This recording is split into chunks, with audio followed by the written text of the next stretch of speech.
ದಕ್ಷಿಣ Africa ವಿರುದ್ಧದ ಎರಡನೇ ಹಾಗೂ ಅಂತಿಮ ಟೆಸ್ಟ್ ಪಂದ್ಯದ ಮೊದಲ ದಿನದ ಆಟದಲ್ಲಿ ಟೀಂ ಇಂಡಿಯಾ ಅದ್ಭುತ ಬೌಲಿಂಗ್ ಪ್ರದರ್ಶನ ನೀಡಿದೆ.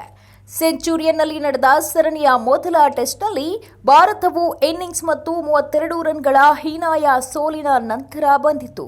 ಆದರೆ ಹಿಂದೆ ಸರಿಯುವ ಯಾವುದೇ ಲಕ್ಷಣಗಳನ್ನು ತೋರಿಸಲಿಲ್ಲ. 4ನೇ ಓವರ್ನಲ್ಲಿ ಐಡನ್ ಮಾರ್ಕ್ರಮ್ 2 ರನ್ಗಳಿಗೆ ಔಟ್ ಆಗಿದ್ದರಿಂದ ಬ್ಯಾಟಿಂಗ್ ಕುಸಿತ ಪ್ರಾರಂಭವಾಯಿತು. ಮೊದಲ ಟೆಸ್ಟ್ನಲ್ಲಿ 185 ರನ್ ಗಳಿಸಿದ್ದ ಸ್ಟ್ಯಾಂಡಿನ್ ನಾಯಕ ಡೀನ್ ಎಲ್ಗರ್ ಅವರನ್ನ ಸಿರಾಜ್ 4 ರನ್ಗಳಿಗೆ ಬೌಲ್ ಮಾಡಿದ್ರು. ಟೋನಿ ಡಿ ಜೋರ್ಜಿ ಹಿಂದೆ ಸಿಕ್ಕಿಬಿದ್ರು ಮತ್ತು ಬುಮ್ರಾ ಚೊಚ್ಚಲ ಆಟಗಾರ ಟ್ರಿಸ್ಟಾನ್ ಸ್ಟಬ್ ಅವರನ್ನ 3 ರನ್ಗಳಿಗೆ ಔಟ್ ಮಾಡಿದ್ರು.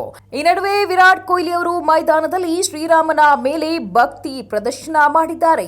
ಪಂದ್ಯದ ವೇಳೆ ರಾಮ್ ಸಿಯಾ ರಾಮ್ ಹಾಡನ್ನು ಹಾಕಿದಾಗ ಕೈ ಮುಗಿದು ಬಿಲ್ಲು ಬಾಣ ಹಿಡಿದ ರಾಮನಂತೆ ಪೋಸ್ ಕೊಟ್ಟು ಅಭಿಮಾನಿಗಳ ಗಮನ ಸೆಳೆದಿದ್ದಾರೆ.